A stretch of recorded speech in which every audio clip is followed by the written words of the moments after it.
Okay, o'tgan darsda biza qanday mijozlarni search qilib, mana bu feedbackni yoki mana bu saved searchlarni to'ldirishni o'rgangan edik.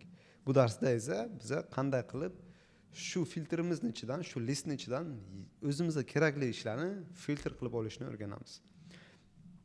Eng birinchi qaraydigan narsamiz bu endi chiqqan yangi ishlarga. Masalan, bu ish yaqinda chiqqan, aytaylik, title bizga to'g'ri keldi va shu ishni bosamiz. Bosdikki, birinchi qaraydigan narsamiz bu activity on this job. Qani mijoz necha kishiga topshirgan, inviteslar yuborganmi, yo'qmi? Vроде бы yaxshi. Mana shu ishga topshirsangiz bo'ladi.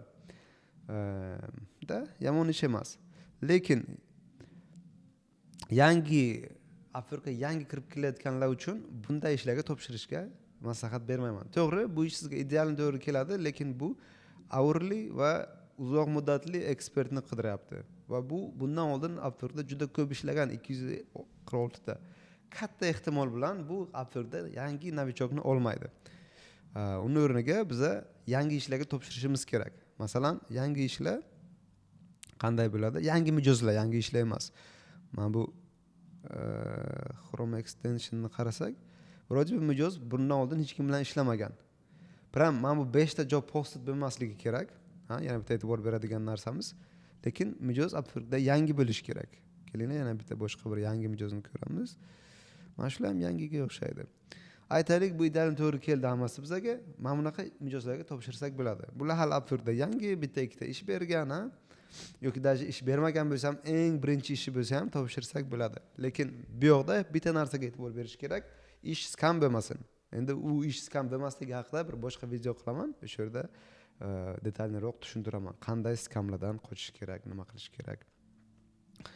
Va yana bitta aytaylik, mana bu yerda bitta ish bor edi. Japandan. Okay, mana bu ishga kirsak, ba'zan mana bunaqa bo'ladi. Preferred qualifications va job activity'da invite sent bo'ladi. Agar invite sent 50 kishi, 20 kishi, 30 kishi bo'lsa agar, maslahatim yangi kirib kelayotganlar uchun topshirmanglar. Bu yerda aytib o'tgan hamma narsam yangi Upworkga kirib kelayotganlar uchun. Topshirmanglar. Nima uchun? Chunki bunaqa mijozlar o'zi kimni olishini aniq biladi. Ularga shunaqa odam kerak. Katta ehtimol bilan o'shalarning ichidan kimnidir olishi mumkin. Endi budjet boshida kam bo'lgani uchun bunday ishlarga topshirishga maslahat bermayman. Lekin agar sizni yo'nalishingizda ish kam bo'lsa, mayli, bunaqa ishlarga ham topshiring. Keyin preferred qualifications. Preferred qualificationsda ba'zan locationlarni qo'yishadi. Bu vaqtda ham novichoklarga topshirishni maslahat bermayman, lekin shunga qaramay topshiraversangiz bo'ladi. Chunki aynan Vietnamdan u qidirayotgan odam bo'lmasligi mumkin, yoki mana bu aynan o'sha English conversational bo'lmasligi mumkin, mayli topshirib ko'ring, o'zingizni sinab ko'ring. Endi Talent Type independent уже bu agentство emassiz, bemalol topshiraversangiz bo'ladi. Agar agentlik degan bo'lsa, topshirib o'tirmang unga ham. Chunki ularga aniq agentlik kerak, katta tim kerak. Shuning uchun bu yoqdan qanak yo'qotib o'tirmaymiz. Va yana bitta narsa qaraydigan narsamiz bu o'sha mijozlar haqida. Mana bu job postida, masalan, aytaylik 10 ta bo'lsa, bu skamlarni bitta topishni bitta yo'li. Bittasi bu yoqda Bangladeshdan bor edi. Qarang.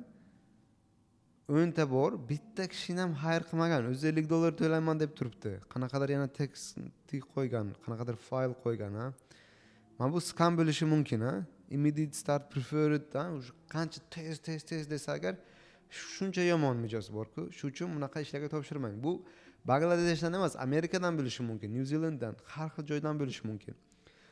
10 ta ish bergan, bir kishini ham hire qilmagan. Bu mijoz red flag. Bunaqaga topshirmang. 10 yil oldin nima qilgan ochgan bo'lsa ham Upworkni. Bunaqa ishlarga topshirib o'tirmang. Yoki yana bitta skamlarni ko'rsak bo'ladi. Mana bu yerda most recentda bittasi menga yozdi hozir. Yozmabdi-yu, ish chiqib qoldi. Uyini yo'qotilam nima? Kriptovalyuta haqida edi. Okay, mana bu yerda. Transfer specialist needed. Qanaqa crypto transfer specialist? Bunaqa odam yo'q-ku. To'g'rimi? Hech kim bunaqa borib YouTubedan kirib o'zi qilaveradi, buni qarang. $45 beraman, juda tez qilish kerak, da qanaqadir birjadan boshqa birjaga o'tkazish kerak deyapti. Va skilllar qo'yganini qarang. Bu точно scam. To'g'ri, Avstraliyadan to'g'ri verification bo'lgan, payment ham not verified. Verified bo'lgan bo'lsa ham, bitta ish bergan bo'lsa ham, bunaqa ishlardan boxor bo'lish kerak. Yana skamlar haqida ko'proq bitta to'liq video qilaman. Biza topshiradigan ishlar birinchisi yangi bo'lishi kerak. Endi novichok bo'lganlaringiz uchun novichok klientlarga topshiring. Mana masalan Germaniyadan bu kecha qo'ygani uchun topshirishni uncha maslahat bermayman, lekin mana bunaqa ishlarga topshirsa bo'ladi. Mijoz yangi, biza ham yangi. Mijoz katta ehtimol bilan hal bilmaydi aptorni yaxshi.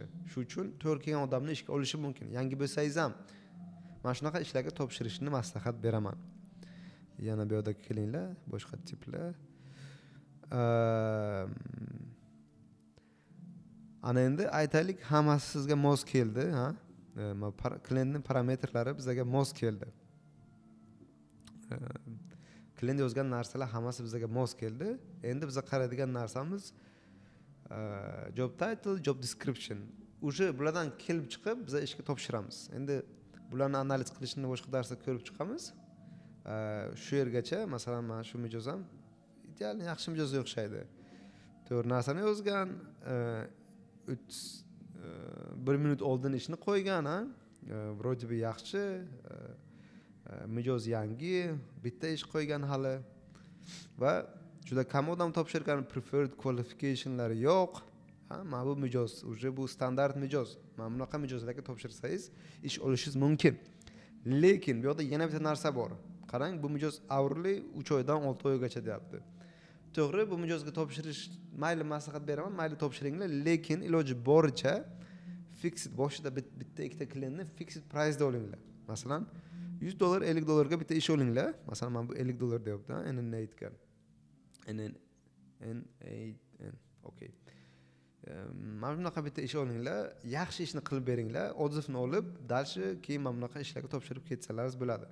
O'sha bu mijoz yangi bo'lsa ham sizni odzivingizni qayerda ko'rishni biladi yoki bu mijoz ham kirib Upworkda qanaqadir research qilgan bo'lishi mumkin, ha? YouTube'da videolar ko'rib, shu uchun boshida bir ikkita yangi mijozlarga topshirib, yangi va fixed price mijozlarga topshirib bir ikkita proyekt olamiz va undan keyin mana bunaqa ishlarga topshirishni boshlaymiz. O'sha bu mijozlar bizga issiqroq bo'ladi, ha? Odzivimizni ko'radi va Upwork bizani o'zi bunaqa mijozlarga taklif qilishni boshlashi ham mumkin. Mijoz qidirish haqida barchasi shu. Kelasi darslarda scam, qanaqa cover letter yozish kerak va shunga o'xshagan narsalarni ko'rib chiqamiz.